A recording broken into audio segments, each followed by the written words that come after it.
Monsieur le ministre, il y a quelques jours, la Guadeloupe et la Martinique s'embrasaient et ont connu des scènes d'insurrection inquiétantes et désolantes. Suite à votre déplacement, vous avez pu personnellement évaluer la situation sur le terrain.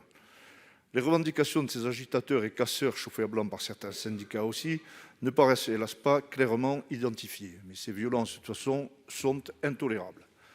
Comme dans les autres territoires d'outre-mer, le gouvernement français a fait de gros efforts en matière d'aide à la vaccination et à la protection sanitaire. On sait que cette crise qui nous a mis un genou à terre a été encore plus durement ressentie socialement dans nos départements et territoires d'outre-mer dont les économies sont fragiles, au niveau transport, numérique, BTP, etc. Pourtant, tout est bon en termes de récupération politique pour mettre de l'huile sur le feu. La pseudo-polémique entraînée par vos propos sur une plus grande autonomie semble davantage liée à des tensions politiques de période pré-présidentielle qu'à un tabou sur l'autonomie qui n'a pas lieu d'être dans notre cadre constitutionnel. Monsieur le ministre, pensez-vous que les discussions et les échanges que vous avez eus avec les responsables politiques locaux puissent ramener un peu de calme et de sérénité sur ces deux îles? Voyez-vous d'autres solutions de sortie de cette crise?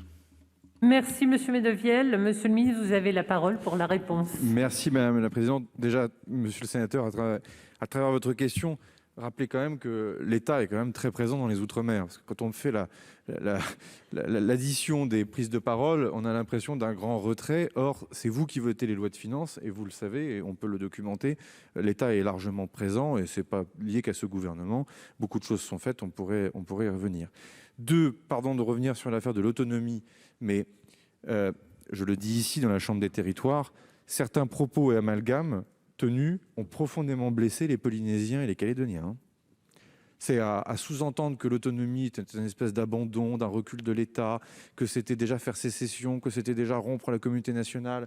Enfin, toutes ces inepties juridiques et politiques ont blessé des territoires qui sont dans l'autonomie et qui sont bien français. Nouvelle-Calédonie jusqu'à preuve du contraire, c'est le 12 décembre, et puis la Polynésie française où la preuve du contraire a déjà été donnée, c'est la France. Donc il faut faire attention. Alors les campagnes présidentielles peuvent venir échauder les choses, mais on ne peut pas d'un côté dire les territoires, la République des territoires, la décentralisation, la différenciation, puis quand on prend le mot qui emmène la décentralisation au plus loin, c'est-à-dire l'autonomie, dire ah bah non, ça non, c'est scandaleux, c'est pas le moment. Bon, enfin, je pense quand même qu'il faut remettre un peu les choses dans le bon droit, ou alors c'est qu'on n'est pas cohérent. Ce serait peut-être pas la première fois en même temps qu'un débat politique ne serait pas cohérent. Pour revenir au cœur de la question, quel est mon degré d'optimisme? Fermeté absolue pour ce qui se passe la nuit, parce que ce qui se passe la nuit n'a pas de connexion avec ce qui se passe le jour. En le disant comme ça, je pense que les choses sont claires et ça permet à tout le monde d'être clair. Il ne faut pas donc que les syndicalistes en journée, notamment en Guadeloupe, M. Demota pour ne pas le citer, viennent donc demander l'amnistie de ce qui se passe la nuit. Et comme ça, les choses se passeront très très bien, on arrivera à avancer.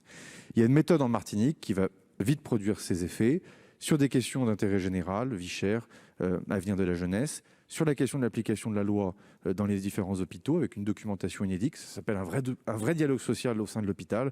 Peut-être qu'il aurait dû être fait plus tôt. En tout cas, nous le faisons maintenant. Et évidemment, des questions qui tiennent aussi à l'avenir du territoire. Cette méthodologie devrait vite produire ses effets, y compris peut-être inspirer la Guadeloupe. En tout cas, là aussi, je suis disponible et volontaire. Merci Monsieur.